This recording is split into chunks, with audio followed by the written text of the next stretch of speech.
Chapter 13, we're almost there, guys. Assessing student learning.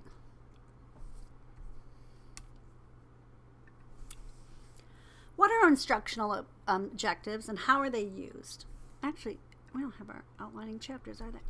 An instructional objective, sometimes called a behavioral objectives. This is when we went back to chapter 7 when we were talking about effective lessons and how do you make effective lessons, and we were doing direct instruction and stuff. Every lesson has to start out with an instructional objective. If you take my EDUC 265, we work on these like crazy. It's a statement of skills or concept that students are expected to know at the end of some period of instruction. Objectives specify the conditions of the performance and the criteria for assessment. A behavioral context matrix helps to ensure objectives cover many levels, and they have to cover like different levels of thinking. So it goes along with thinking. When you plan, I like to use, they use CPC, which is Condition Performance Criterion. I like to use something called the ABC. ABCD. And so it's A, B, C, D. A is your audience. And your audience, I don't know if I can move that up a little bit.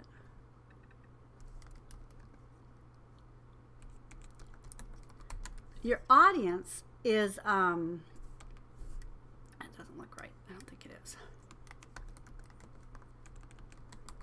Your audience is the people that you're going to do. So always, when you're talking about audience, typically it will be TSW,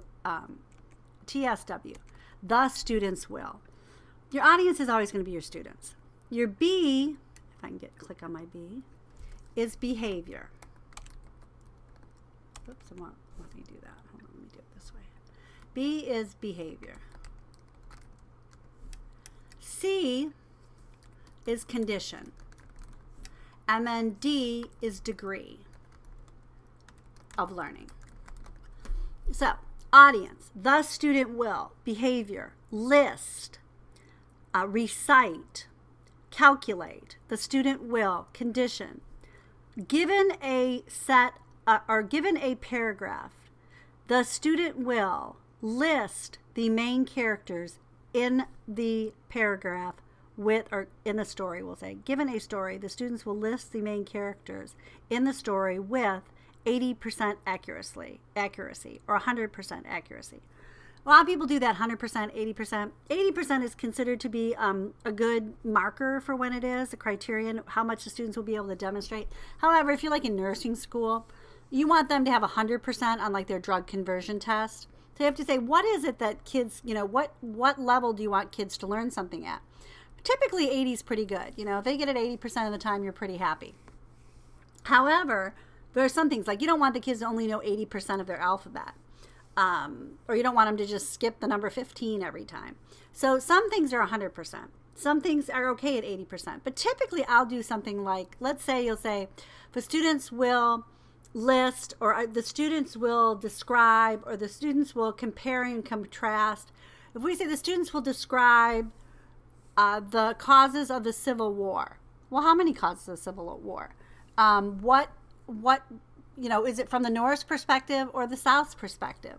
So you might want to say the students will describe the at least 3 reasons for the Civil War or causes of the Civil War.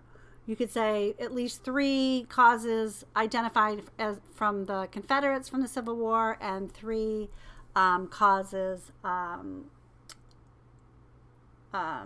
the North side of the Civil War. So that you've got real specific when you're talking about that. So that when you're grading them, you can go 1, 2, 3. Yes, they got it. 1, 2. Oh, they only get 2/3 points because they only have, out of the 3, they only have 2 out of the 3. So when we look at this, one of the things that you want to do is you want to look at something called task analysis. You want to break down your tasks. So when you're doing your behavior objective, you're saying, like, what do I really want the kids to know and be able to do? So there's 2 different ways you can look at this. If you say write a paragraph, you could either have them like, is it the writing of the paragraph where they're actually writing or to persuade? Create a persuasive, well-formatted business letter in MS Word. Well, is it the technology that you're measuring What if they don't? What if they're really crappy at the MS Word and their formatting's all off? Are they going to get a bad grade on it? So what are you going to do? Are you going to grade them on the writing, the well persuasive and well formed business letter, or are you going to grade them on their application in Word, their use of the application of Word? So sometimes you want to have 2 grades, or sometimes you want to have a rubric that encompasses both of them, so that you'll have more than one objective, maybe for one lesson. When we look at that behavioral objective statement, we'll say an objective should say what the learner is expected to do. An objective always describes the condition under which the performance should occur. Now watch this though, because sometimes when you do the condition, like given a paragraph, or after a lecture, or when given a list of words, whatever it is, it's fine to do that, but sometimes people write the activity instead of the objective. They'll say, students will build a diorama of an Indian burial site. I don't know, a diorama of something. Building is fine, but what is it that you want them to do? Listing at least 3 artifacts, or showing the traditional wear of it, identifying, home customs. Why are they doing this? What is it that they're learning about? Is the idea of just building something, does that really get at what the learning objective is? So you got to watch out when you do conditions, because sometimes you can just give them what they're doing. When possible, an objective describes the criterion of acceptable performance. So typically you should have some kind of degree of learning that goes along with it. And that would be with a definition. When questions are answered, what should the learner be able to do? Under what conditions do you want the learners to be able to do this? And then how well must it be done is the things that you should ask. An example of it would be correctly use adjectives, adjectives, and adverbs. Okay, that's a good example. The student will be able to correctly use 10 adjectives and 4 adverbs. Given 10 sentences, so given 10 sentences with missing modifiers, the student will correctly use adjectives and adverbs, and then they're going to add the degree. The student will correctly choose adjectives and adverbs in at least 9 out of 10 sentences. So do you see how it kind of builds when you're adding that? That if you do the ABCD model, you'll always be able to understand and dissect an objective.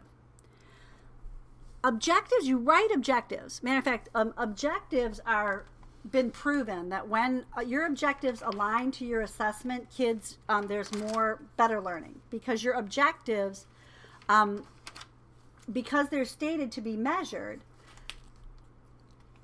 are clearly align with your assessment. So one of the things that you want to make sure that you do is make sure that your objectives align with whatever it is that you want to assess.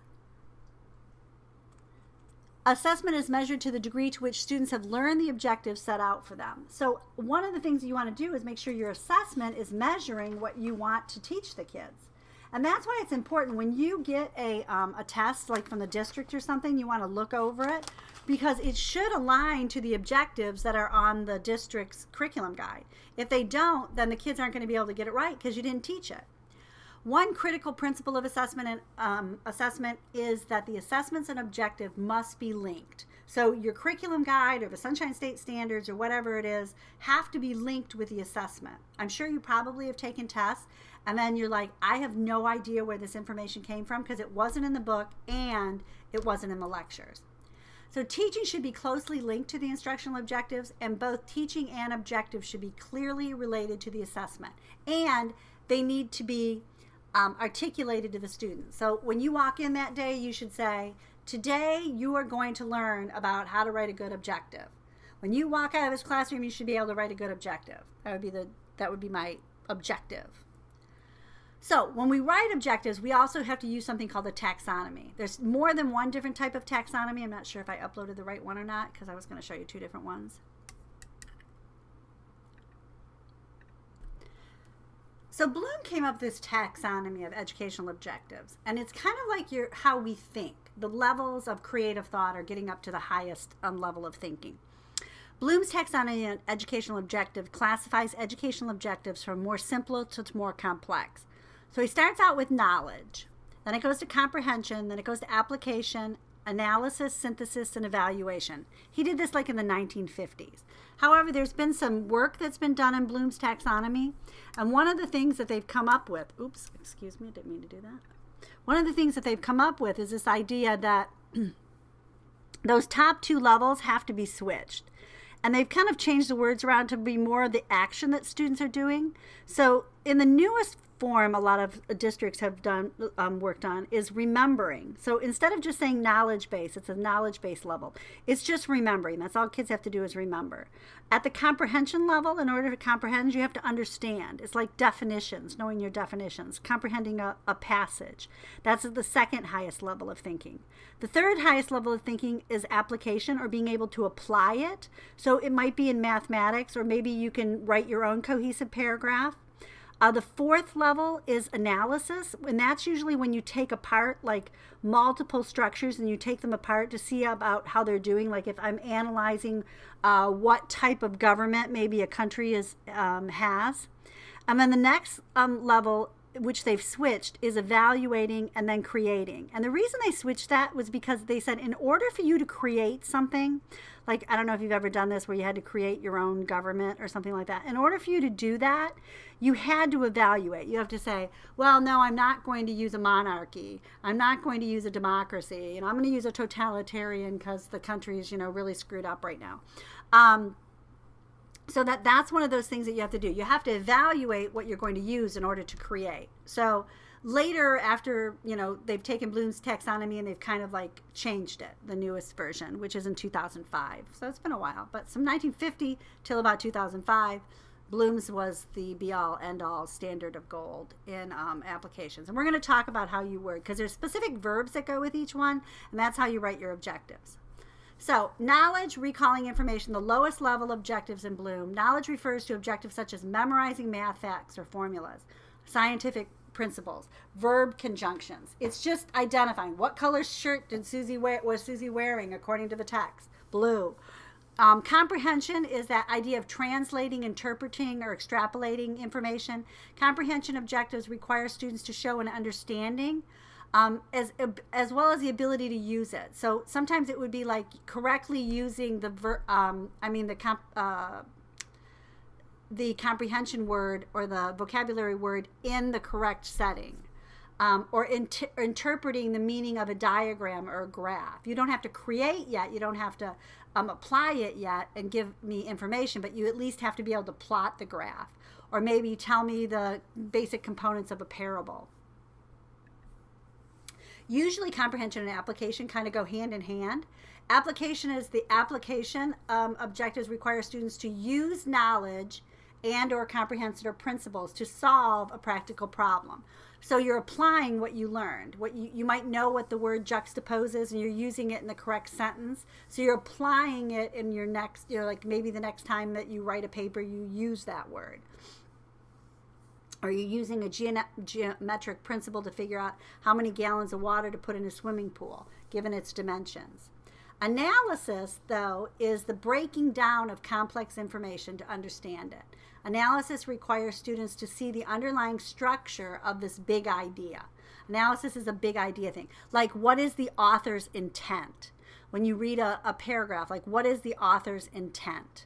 Reading between the lines, trying to figure out the structure of it. Well, when you're trying to analyze a poem, that's when you're using analysis. Synthesis, creating something, you kind of, after you broke everything down, you kind of put all the pieces together in something new and different. If you're in music, you might be breaking down some music into its smaller components, and it's got just little pieces of the component, and then you kind of reorganize them into a new piece. And then evaluation is judging something against a given standard. But as I said before, some people have switched those because you have to evaluate what's useful and not useful in order to do synthesis or to create. Another one that a lot of districts use that your book doesn't talk about is Webb's depth of knowledge. And they do the level 1. Volusia County uses this one, where level 1 is just recall. And it's like verbs. The verbs that you use are like arrange, calculate, define, draw, identify. And the focus is on specific facts, definitions, details, or procedures. Level 2 is skill and concept, which is more at the comprehension and application level, if you were going back to Bloom. And it's to categorize, cause effect, classify, compare, distinguish, graph, interpret. So it's kind of getting more into that application analysis, because you kind of have to be able to analyze and summarize and extrapolate things from the skill and the concept. And notice that level 1 does not make it level 2. It says there's one correct answer, and a combination of level 1 does not make of level 1s do not make a level 2. So doing more than one of these do not make level 2. And level 2, there's also only one correct answer. You're looking for one correct answer. However, your higher level thinkings in level 3, which is strategic thinking, there could be multiple answers and there could be multiple approaches. This is when you assess and you cite and you give evidence and you compare and you make conclusions. You might construct at this level. You might compare and make an argument or investigate. And then at level 4, which is the highest one, is extended thinking. And it usually requires an extended period of time to do this. And there's usually multiple steps. So like the district expects like maybe one every 9 weeks of a DOK level 4, depth of knowledge level 4. It might, or maybe even one a year or 2 a year, depending on the age level. It might be the science fair project towards the end of a semester. It could be, the social studies fair. It's something that's going to cause you to do a lot of strategic thinking, level 3, but it's a long-term project. The research on instructional objectives, the 3 principles are that one is that the exercise helps you organize your planning. Remember, the more smoothly you organize and when you know what you're doing, then you're going to end up with having less behavior management problems and the kids are going to learn. So if you're not sure what you're doing, you're liable to end up someplace else and not even know it. Another is that establishing instructional objectives helps you guide your evaluation. If you don't have a ready-made test already, you know what you're going to test based on your objectives. And then finally, it is hypothesized that development of instructional objectives improves student achievement. There's been a couple studies on it. Not many people study it, though. So then we're going to talk about evaluation. Why do we evaluate? Like, what's the purpose of it? Formal measures of students' performance or learning are important. It's feedback to students and to the teachers. It kind of gives you a ballpark idea of where you are and what you're doing. It gives information to the parents so that the parents might know whether that kid is on track to graduate, whether they're a good reader or not, what they need to do at home. It's also used for guidance, selection, and certification. Those of you my education majors and my music ed majors as well, you have to take like the GK test. That would be an evaluation to see whether or not you can progress in the program. There are also subject area exams and other certification exams, professional ed exam. So it can be used for certification. Selection, your SAT and ACTs help select. Your grade point average helps select. It's a data also used for assessing school accountability. How well the kids do in the Florida assessment test helps determine the grade level. The grade level of schools here in Florida, whether you're an A school or a B school. And it's also can be an incentive for increasing student effort. If a kid knows that has a C and they want a B, or they have a D and they want a C, it can really motivate them to move forward. So when we talk about this a little deeper, suppose your students had to write compositions and then give back written evaluations. Some students might find out that they need to work on content. Others may need to work on modifiers. And still others maybe language mechanics. This is more helpful to students than a grade, right? So the comments that you put on the papers should give the children an idea of what their strengths and weaknesses are. Misconceptions that they have. When you do it for parents, that report card gives information to students' progress. Parents' routine student evaluations of any time, like test scores, stars, certificates, as well as report card grades. It keeps parents informed on their kids' schoolwork and what the kids need to work on. Some sociologists see sorting of students into societal roles as a primary purpose of schools. Matter of fact, if you live in like Europe and Canada and stuff, they have tests in the 3rd grade that determine whether or not you're going to university or whether or not you're going into some kind of vocational job. And it's decided by your grades and your test scores, and it's decided by the teachers, not by you. It's also by accountability. A lot of evaluations for teachers right now in Florida, I think it's up right now to be taken off the table, like they're not going to do this anymore. But right now, kids' test scores make up 50% of whether or not that teacher's going to get a raise or not. So how well your kids do on their tests is how much of a bonus or how well your raise is going to be. Evaluation as an incentive. One important use of evaluation is to motivate students to give their best effort. In essence, high grades, stars, prizes for good work. Students value grade and prizes primarily because their parents value them. But it's also because schools value them. I really just want my kids to learn and to learn as much as they can. I really don't care what kind of grades they get. But unfortunately, like colleges and places like that place a high emphasis on grades. Some high school students also value grades because, they can get into important colleges and get into selective colleges. My daughter's got a friend right now who's up to be valedictorian of her class.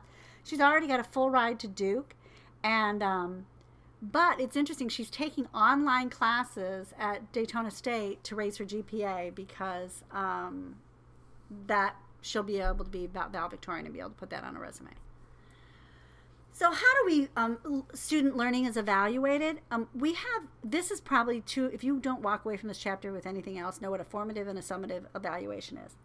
Formative, think of the root word here. The root word, if I get my little marker here, is form, which means that it's building, we're forming it. It's ongoing. It's as you're doing it. It might be the class assignments you do. It could be, homework assignments. It could be little tiny mini quizzes. It's a formative evaluation. Summative evaluations are at the end of a chapter. It could be at the end of a unit. So when you get done with the whole entire unit, you could have that.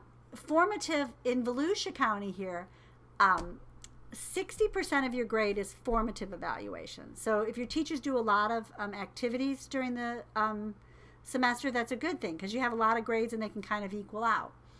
But you get a couple zeros on that, and we'll talk about that in a minute, about when that's inappropriate. Because if you give a kid a 0 and they've had like 5 A's and then 1 0, it's going to really drastically drop their grade. However, summative grades should be a summary of what they learn. It shouldn't be a formative. One of my son's teachers goes, I don't know, should we make this a formative or a summative?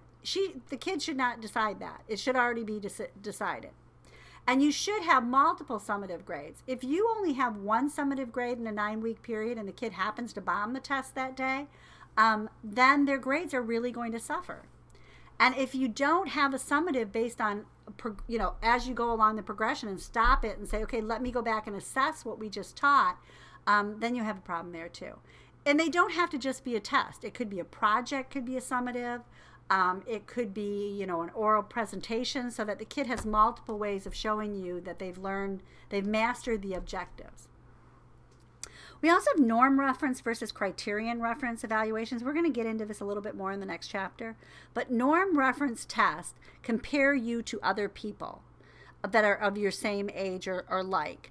So when you take the SATs, not necessarily same age, but college bound kids. When you take the SAT, you're taking it against kids that are like you. When you take the ACT, same kind of thing. They're norm referenced, which means that they can tell you what everybody that has taken that test that is like you scored. So it compares you to everyone else like you. The interesting thing about norm reference, though, is you could get a 99th percentile on a norm reference test, but that just means you did as well as 90, you were the 100th person. So you did better than the 99 kids that took it. Well, if all the 99 kids that took that test also were terrible, you just happened to be the best of the worst. Or you could be at the 40th percentile, which is within the average range. You could be the 40th or 50th percentile. And what it just means is that you're like in the middle of the pack of all really, really good people. So it just kind of tells you how you compare amongst your peers. It doesn't tell you how much you know about the subject. Criterion referenced evaluations, however, actually tell you how you did on how you mastered that subject. So when you do a criterion reference test, there's a possibility that you should get them all right. So a criterion referenced evaluation should say, like, you could, on the Florida State assessment, that should be measuring how much of the curriculum in 4th grade or 5th grade or 10th grade or whatever that you learned, because you were supposed to have learned all that stuff. So it should tell you how much of the criterion you have mastered. The appropriate method of evaluation is depending on the goal of the evaluation. So you don't want to give a criterion reference test across the nation, because not everybody teaches all the same stuff. Some people aren't going to know about Florida history that live in Massachusetts. So when we talk about formative, it's designed to tell teachers whether additional instruction is needed and to tell students whether additional learning is needed. Formative and also diagnostic, which are not the same. Diagnostics tells you what you should teach. Tests are given to discover strengths and weaknesses in learning and to make mid-course corrections in pace and content of instruction. In contrast, summative evaluation refers to tests of student knowledge at the end of an instructional unit, such as a final exam or a unit exam. Summative evaluations may or may not be frequent, but they must be reliable, and they should allow for comparison among students. That means that you should be able to differentiate the kids who learned a lot and that didn't learn very much. We already talked about this a little bit. Norm reference focus on comparisons of student scores across other students, and then criterion focus on assessing students' mastery of skills. Now, there's 2 approaches to achievement testing. Achievement testing can be like a criterion reference test, but when we're looking at achievement testing, we're looking at like whether or not it's norm referenced or criterion referenced. If it's norm referenced, the principal use is a survey testing. We're kind of getting a ballpark figure. You're not supposed to get them all right on your ACT or SAT. It's a survey. You're supposed to get some wrong. And the interpretation is compares performance to that of other individuals. On a mastery testing or criterion reference test, you're supposed to master it. You're supposed to be able to get 100%, and your good kids are supposed to get 100%. And the interpretation of the results, it compares your performance to clearly specified achievement domains. Your criterion reference test should match the Sunshine State standards if you're here in Florida for 4th grade, or your curriculum guide for the time that, for that specific grade. The content coverage, when you're talking about norm reference, it typically covers a broad area of achievement, and on criterion reference, they focus on a limited number of learning tasks. The nature of the test plan, table of specification, is commonly used in norm reference tests, which we're going to look at the table of specifications. It really kind of like tells you how many questions you're going to have on science. How many, if you're taking the science test, it should tell you like how many of them are on scientific method. It should tell you how many of them have to do with biology. It should tell you how many have to do with chemistry or whatever it is. If you're taking a chemistry exam, it should be X amount of them have to do with balancing equations. X amount have to do with, chemical formulas. And then if you're doing a criterion reference, the detailed domains specifications are favored, and they should be aligned to the curriculum guide. And then item selections, items selected to provide maximum discrimination when you're doing a norm reference test. And then when you're doing a criterion reference test, includes items needed to adequately describe their performance, but we're not trying to see whether or not, you want to just make sure they're valid. You just don't want to see if you're trying to trick kids on that. And then performance level is the performance is determined by the relative position in some group. Like students ranks 5th in a group of 20, or they're at the 20th percentile, or at the 99th percentile.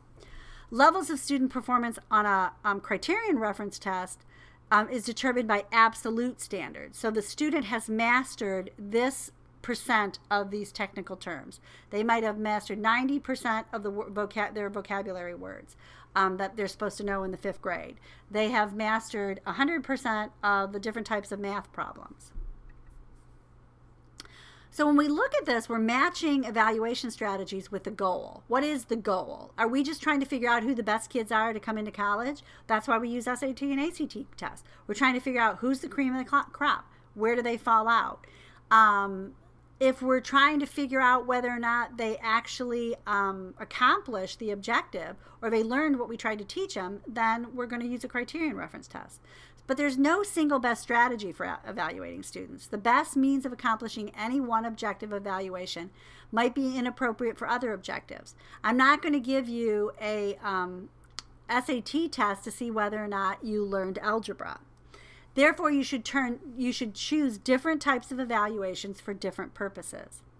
At a minimum, 2 types of evaluation should be used. One directed at providing incentive and feedback, which would be like your formative ones that are incentive and feedback, and the others directed at ranking individual students relative to their larger group. You want to figure out who are your A kids, who are your B kids, who are your C kids.